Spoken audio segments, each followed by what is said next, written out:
The Rolls-Royce purred to a stop outside the white iron gates, and for a second, I couldn't breathe. 11 years. 11 years since I'd seen this house. The same mansion where they laughed at me. The same driveway where my mother told me I looked like cafeteria staff on my graduation night. The same front door I walked out of with nothing but a duffel bag and a diploma no one cared about. But today? Today, I wasn't the embarrassment anymore. I stepped out of the car, smoothing down my tailored suit. The engine ticked softly behind me as I walked toward the gates. A housekeeper appeared, squinting through the bars like she was trying to place my face. She couldn't. The boy who left this place had been skinny, broke, and ashamed. The man standing here now was none of those things. "I'm here for the wedding," I said, holding up the cream-colored invitation. Her eyes widened. "Name, sir?" "Caleb Rowan." "Hi, viewers. Kindly tell us where you're watching from and what time it is." Warm welcome to the family. Enjoy the story. The gates swung open slowly, like the house itself was hesitating. My heart hammered as I walked up the stone path, past the perfect rose bushes and the fountain that used to run dry every summer. Everything looked expensive now. Renovated. Like they'd tried to erase the cracks. But I remembered every single one. Guests were already gathering on the lawn, sipping champagne and laughing in that polite, fake way rich people do. I recognized a few faces from my childhood, business partners of my father's who used to pat my head and call me the quiet one. None of them looked at me twice now. Then I saw her. My mother, Elaine, stood near the entrance in a pale blue dress that probably cost more than my first car. Her makeup was flawless, her hair pinned up like she was posing for a magazine. She was talking to someone, her hand waving dramatically, when her eyes landed on me. She froze. Her champagne glass tilted, almost spilling. Her mouth opened, then closed. For a moment, she looked like she'd seen a ghost. "Who are you?" she asked, her voice sharp and confused. I handed her the invitation without a word. Her hands trembled as she unfolded it. I watched her eyes scan the name at the bottom. Once. Twice. Her face went pale. "Caleb," she whispered. Before I could respond, my father appeared beside her. Douglas Rowan, the man who built his pride on putting others down. He looked older now, grayer, his shoulders a little more hunched. But his eyes still had that cold calculation, like he was sizing me up for value. "So," he said slowly, glancing at the Rolls-Royce parked outside. "You did well for yourself." I smiled. "Didn't expect that, did you?" His jaw tightened, but he didn't answer. And then I heard her voice. "Caleb." I turned. Melina stood a few feet away, glowing in a white pre-wedding dress, her golden hair curled perfectly. She looked exactly the same, only more polished, more untouchable. She stared at me like I was a puzzle she couldn't solve. "You came," she said, forcing a smile. "We didn't think you'd show up." I met her eyes. Neither did I. But I figured the family should see what became of their ugly graduate. Her smile faltered. Just for a second. But I saw it. My father cleared his throat. "Well, you're here now. Come inside. The ceremony starts soon." I nodded and followed them into the house. The same house where I used to hide in my room to avoid their insults. The same hallways where I walked on eggshells, trying not to be noticed. But now, every step I took echoed with something different. Power. As I walked through the foyer, a guest turned to my mother and whispered loud enough for me to hear, "Who is that?" My mother hesitated. "That's our son." The woman's eyebrows shot up. "I didn't know you had a son." My mother's face flushed, but she said nothing. I kept walking, calm, unbothered. Let them wonder. Let them whisper. Because 11 years ago, they made me feel invisible. And today I was impossible to ignore. What would you do if your family laughed at you on the most important day of your life? The car smelled like stale coffee and regret. I'd been living in it for 3 weeks now, parked behind a 24-hour laundromat where nobody asked questions.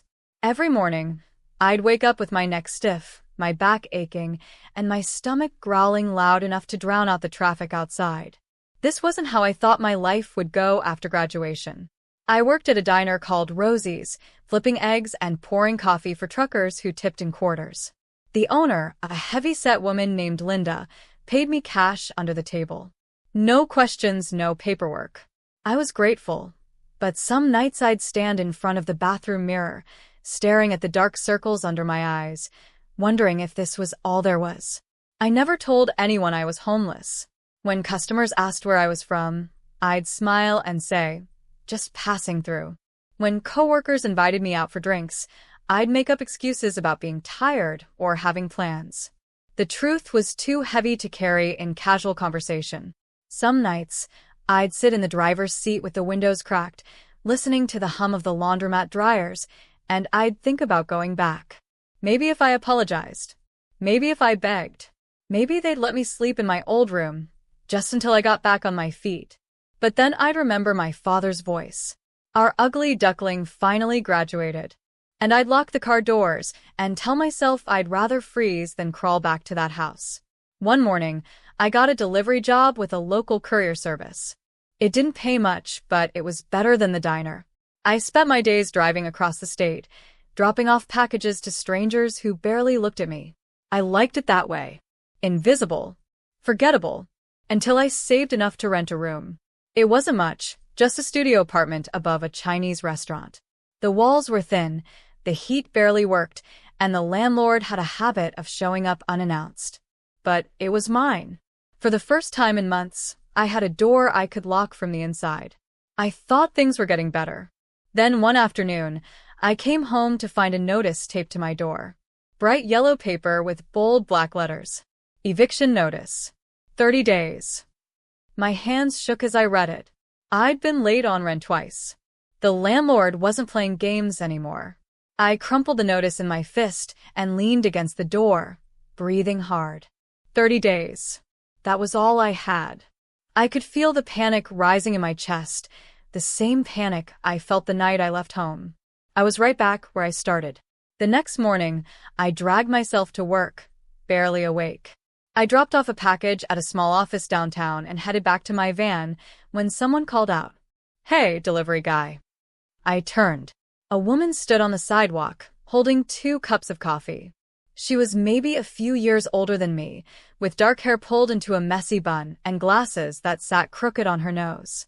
She looked tired, but her smile was warm. "You look like you need this more than I do," she said, holding out one of the cups. I hesitated. "I'm fine." "You're not," she said simply. "Take it." I took the coffee. It was still hot, the steam curling up into the cold morning air. I didn't realize how much I needed it until I took the first sip. "Thanks," I muttered. She handed me a business card. "If you ever need work that pays better than hauling boxes, give me a call." I glanced at the card. Her name was printed in simple black letters. Raina Ashford, software engineer. I looked up confused. "Why would you help me?" She shrugged. "Because someone helped me once when I needed it." She turned to leave, then paused. "And because you look like you're about to give up." "Don't." She walked away before I could respond. I stood there for a long time, staring at the card in my hand, the coffee warming my fingers. For the first time in years, I felt something I'd almost forgotten. Hope. Have you ever met someone who changed your life with just one conversation? Raina's office was smaller than I expected. It was tucked above a bookstore, just one room with a desk, 2 monitors, and a whiteboard covered in diagrams I didn't understand. She worked alone, freelancing for small businesses that couldn't afford the big tech companies. When I showed up the next week, she looked surprised. "You actually came," she said, grinning. "You said the pay was better." "It is, if you're willing to learn." I didn't know anything about software or coding or any of the things she did. But Raina was patient. She taught me the basics, how to organize data, how to build simple tools that made people's jobs easier. At first, I was terrible. I'd stare at the screen for hours, frustrated, ready to quit. But she never let me. "You're not stupid, Caleb," she'd say. "You just think you are because someone told you that once. Forget what they said." I tried. Some days it worked. Other days, I'd hear my father's voice in my head, mocking me, and I'd have to step outside just to breathe. One night, after weeks of working late, Raina leaned back in her chair and said, "What do you know about real estate?" I looked up. "More than I want to." She raised an eyebrow. "Your family?" "My father runs a company. Used to brag about it every chance he got." "Good," she said. "Then you know how agents work, what tools they use, what problems they deal with." I frowned. "Why does that matter?" She spun her monitor toward me. "Because we're going to build something for them." That's how it started. A simple idea. A digital tool that helps small real estate agents manage their listings without paying for expensive software. Something affordable. Something useful. We worked on it for months, coding late into the night, testing it on free accounts, fixing bugs that made me want to throw my laptop out the window. There were moments I thought it was pointless, that no one would care. But Raina believed in it. And somehow, that made me believe too. Then one morning, my laptop crashed. I'd been running updates, nothing unusual, when the screen went black. I tried everything, restarting it, checking the cables, praying to whatever tech gods existed. Nothing worked. I stared at the dead screen, my stomach sinking. All our work, all our progress, gone. Raina found me sitting on the floor, my head in my hands. "Tell me you backed it up," she said quietly. I didn't answer. She knelt beside me. "Caleb." "I forgot," I whispered. "I forgot to save it to the cloud." For a moment, she didn't say anything. Then she sighed, sat down next to me, and pulled out her phone. "Good thing I'm paranoid," she said, opening an app. "I backed up everything last week." I looked at her, stunned. "You did?" She smiled. "Someone has to keep you from sabotaging yourself." We rebuilt everything from her backup. It took another 2 weeks, but we finished. We launched the tool on a small website, shared it in a few online forums, and waited. Nothing happened for days. Then one morning I woke up to an email notification. A real estate firm in Texas wanted to license our tool. They'd pay us monthly to use it for their agents. I read the email 3 times, convinced it was spam. Raina screamed when I showed her. We sat in that tiny office above the bookstore, staring at the screen, realizing that maybe, just maybe, we'd built something real. What's the one moment that made you believe in yourself again? Success doesn't happen overnight, no matter what people say. It took 2 more years before the money felt real. 2 years of late nights, failed pitches, and clients who promised to pay but never did. But slowly things changed. More agents signed up. More firms reached out. Our little tool started showing up in industry blogs. I bought my first car with the profit. Nothing fancy, just a used sedan that didn't smell like someone else's mistakes. But when I drove it off the lot, I cried. Not because of the car, but because it meant I didn't have to sleep in one anymore. Raina and I became partners, not just in business, but in everything. We didn't talk about it much, didn't make it official with labels or announcements. It just happened, naturally, the way things do when 2 people stop pretending they're fine alone. One night, after closing a deal with a firm in Oregon, she looked at me across the table and said, "You know we're going to make it, right?" I smiled. "You've been saying that for years." Because it's true. I wanted to believe her. Most days I did. But there were still moments, late at night, when I'd think about my family. Wonder if they ever thought about me. Wonder if they knew I was still alive. Then one morning, I saw his name in the business section of the paper. Douglas Rowan Real Estate faces bankruptcy. I read the article twice. My father's company, the one he'd spent decades building, was collapsing. Bad investments. Unpaid loans. Clients leaving for competitors. I should have felt something. Anger, maybe. Satisfaction. But all I felt was empty. Raina found me staring at the article. "You okay?" I nodded. "Yeah. I didn't think it would happen." "Karma's real," she said softly. I folded the paper and set it aside. "I'm not like him." "I know," she said. "That's why you're going to win." "Would you help the people who hurt you if they were struggling?" The invitation arrived on a Tuesday. My assistant brought it to my office, confused. "This was hand-delivered," she said. "No return address." I took the cream-colored envelope, feeling the weight of expensive paper. It smelled like perfume. My mother's perfume. Sharp, floral, suffocating. I opened it slowly. Inside was a wedding invitation. Gold lettering. Elegant script. My sister Melina was getting married. At the bottom, a handwritten note. Caleb, we hope you can make it. It would be nice for the family to see how you're doing. Mom. I stared at it for a long time. 11 years. 11 years of silence. No calls. No letters. No apologies. And now, because Melina was marrying someone wealthy, they remembered I existed. Reina walked in, saw my face, and stopped. What is it? I handed her the invitation. She read it, her jaw tightening. Are you serious? Apparently. Are you going? I looked out the window, at the city I'd built a life in, at the success I'd earned without them. Part of me wanted to throw the invitation away. Forget they existed the way they forgot me. But another part of me, the part that still remembered that graduation night, wanted them to see. I turned to Reina. Yeah. I'm going. She raised an eyebrow. Why? I smiled faintly. Because they need to know I don't need them anymore. I walked to my garage that night, pulled the cover off the Rolls-Royce I'd bought 6 months ago, and ran my fingers along the polished black paint. 11 years ago, I left that house with nothing. Next week, I'd return with everything. Should you show up to prove them wrong, or let your absence speak louder? The estate looked different in daylight. Bigger. More polished. Like someone had spent a fortune trying to erase every crack, every imperfection.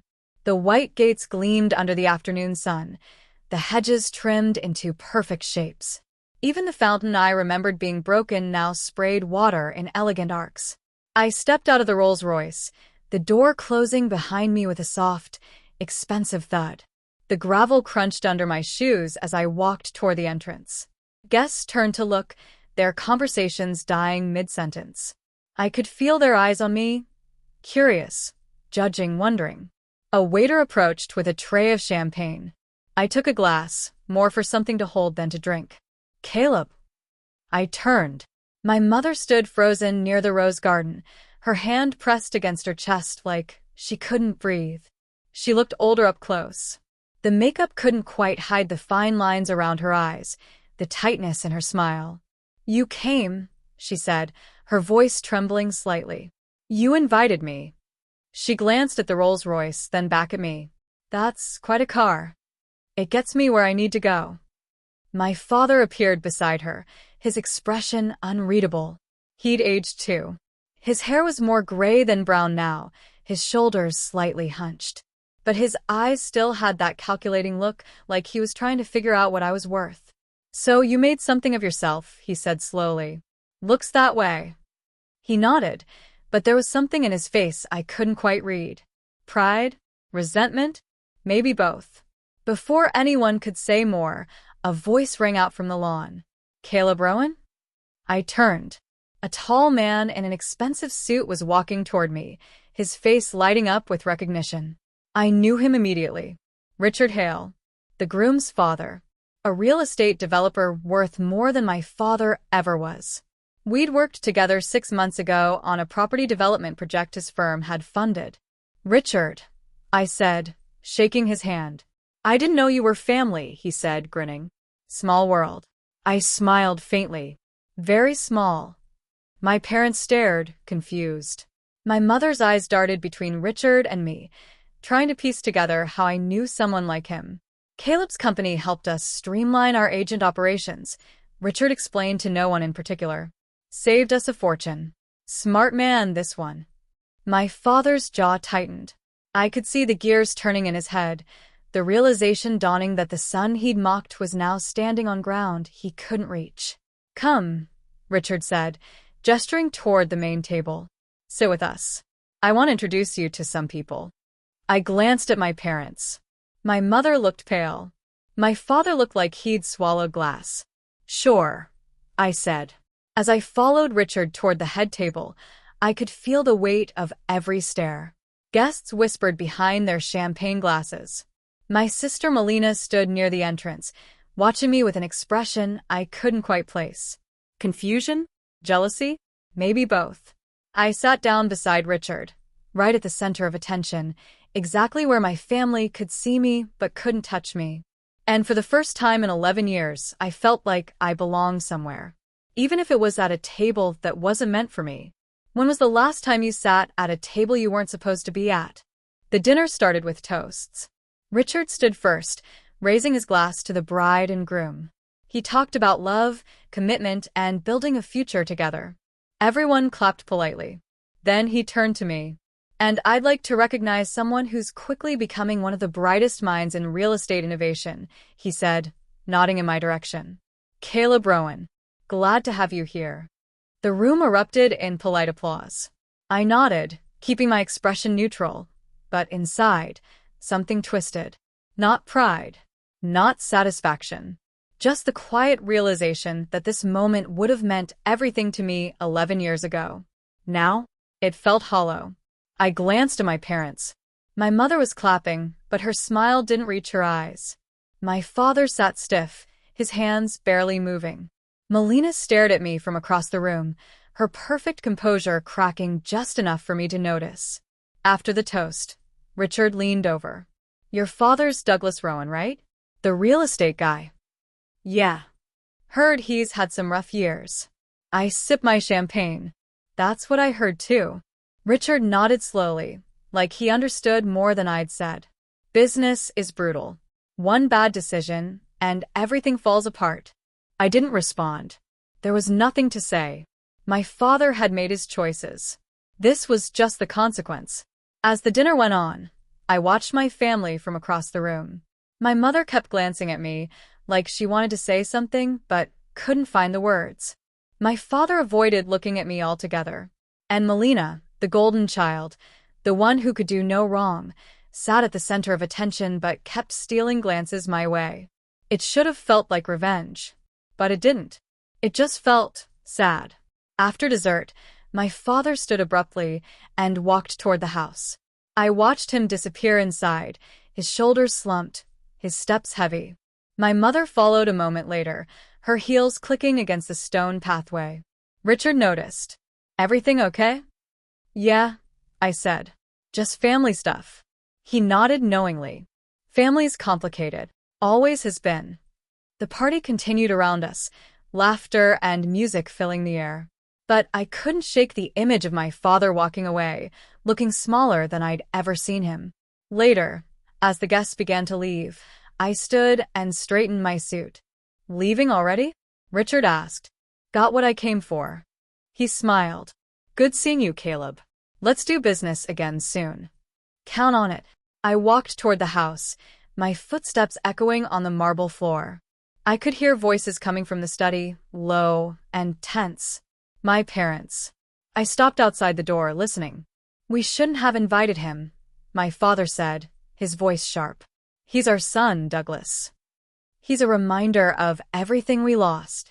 I stood there for a moment, letting those words sink in. Not everything they lost, just their pride. I turned to leave, but then my father's voice cracked. I don't know how to fix this, Elaine. Silence. I walked away before I could hear my mother's response. Because some things can't be fixed. Can you forgive someone who never asked for forgiveness? The night air was cool against my skin as I stepped outside. Most of the guests had left. A few stragglers lingered near the fountain, laughing over champagne they didn't need. I walked past them, heading toward my car, when I heard footsteps behind me. Caleb, wait. I turned. My mother stood a few feet away, her arms wrapped around herself, like she was cold. Her makeup was smudged slightly, her carefully constructed appearance finally showing cracks. I just wanted to say. She paused, struggling. I'm glad you came. I didn't respond. She took a shaky breath. You look successful. Happy. I am. Good. That's good. The silence stretched between us, heavy and uncomfortable. She looked like she wanted to say more, but didn't know how. Why did you invite me? I asked quietly. She blinked. You're our son. For 11 years, I wasn't. Her face crumpled slightly. Caleb, we made mistakes. Mistakes? I let out a bitter laugh. You called me ugly. You mocked me in front of everyone. You made me feel like I didn't belong in my own family. Those weren't mistakes, Mom. Those were choices. She looked down, her hands trembling. I know. Do you? She didn't answer. I reached into my jacket and pulled out an envelope. Inside was the deed to their house, the same one they'd lost to debt 2 years ago.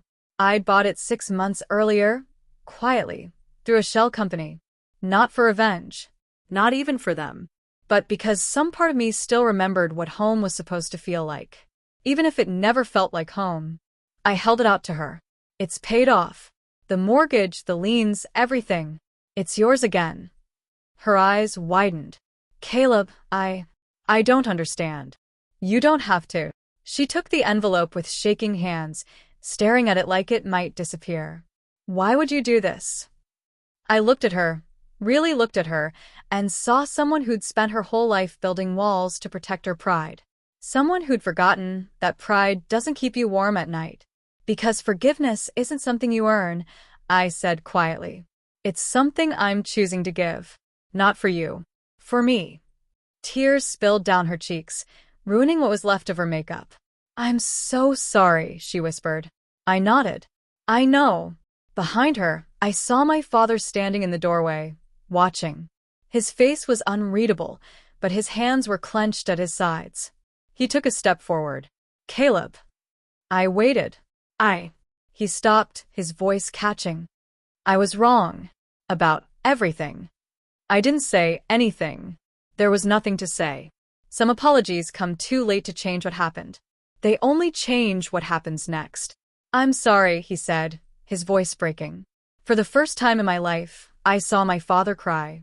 I turned toward my car, my chest tight, my eyes burning. Caleb, wait, he called out. I stopped but didn't turn around. Thank you, he said softly. I got in the Rolls Royce and started the engine, the sound drowning out whatever else he might have said. As I drove away, I looked in the rearview mirror. My parents stood in the driveway, holding each other, watching me leave. Just like I'd watched them 11 years ago. Is forgiveness for them or for you? The highway was empty at this hour. Just me, the hum of the engine, and the city lights blurring past. Raina sat in the passenger seat, her head resting against the window, asleep. She'd insisted on coming with me, even though I told her she didn't have to. You shouldn't face them alone, she'd said. But in the end, facing them wasn't the hard part. Leaving them was. I kept replaying my father's voice in my head. I was wrong. 3 words that should have meant everything. But they felt hollow. Not because he didn't mean them, but because they couldn't undo what had already been done. Some wounds heal. Others just scar. I thought about the envelope I'd given my mother. The house deed. The one thing they'd lost that I could give back. I didn't do it because I wanted their gratitude or their love. I did it because holding on to anger was like carrying a weight I didn't need anymore. Forgiveness wasn't about them. It was about me. Raina stirred beside me, blinking awake. Where are we? Halfway home. She sat up, rubbing her eyes.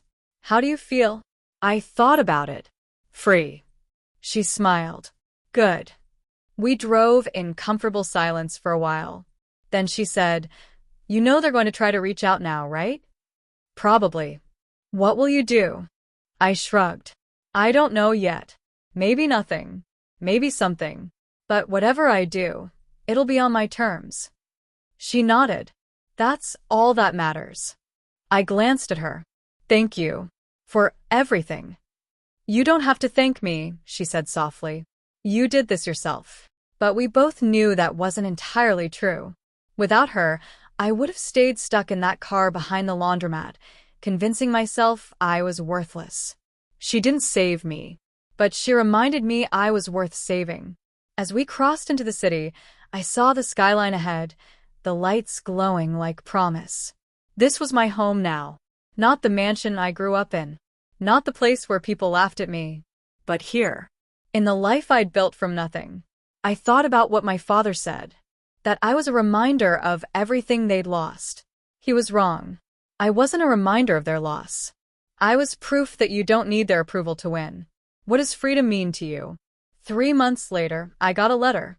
It came in the mail, handwritten, My father's messy scrawl across the envelope. I almost threw it away, but something made me open it. Inside was a single page. Caleb. I don't expect you to forgive me. I don't even know if I deserve it. But I wanted you to know that seeing you at the wedding changed something in me. Not because of the car or the success, but because I saw a man I didn't recognize. A man I should have been proud of all along. Your mother and I are trying to do better. Not just with money, but with how we treat people. How we treat each other. It's slow, and we fail more than we succeed. But we're trying. I know I can't take back the things I said. I can't undo the years I ignored you. But if you ever want to talk, I'm here. Dad. I read it twice. Then I folded it and put it in my desk drawer. I didn't write back. Not yet. Maybe I would someday. Maybe I wouldn't. But for now, it was enough to know that they were trying. That night, Raina and I sat on the balcony of our apartment, looking out at the city. The lights stretched endlessly, a sea of possibility. Do you ever think about going back? She asked. To what? To them. To that life. I shook my head. That life doesn't exist anymore. And honestly, I don't want it to. She smiled. Good. Because I like this version of you better. I laughed. The broke, stubborn version? The free version. We sat in silence for a while, just breathing, just being. And for the first time in my life, I didn't feel like I had to prove anything to anyone. Not to my parents. Not to the world. Not even to myself. I'd spent 11 years running from the boy they called ugly. The boy they laughed at. The boy they didn't think would amount to anything. But I wasn't running anymore. Because the truth is, revenge isn't about proving them wrong. It's about realizing you don't need to. The real victory isn't in the Rolls Royce or the money or the success. It's in the quiet moment when you look in the mirror and finally, like the person staring back. That's the truest form of justice. And no one can take that away from you. Thank you for watching this story. If it moved you, inspired you, or made you think, please subscribe and turn on notifications so you don't miss our next powerful story. Share your thoughts in the comments below. Your story might inspire someone who needs to hear it. Remember, your worth isn't defined by those who couldn't see it. It's defined by you. See you in the next story.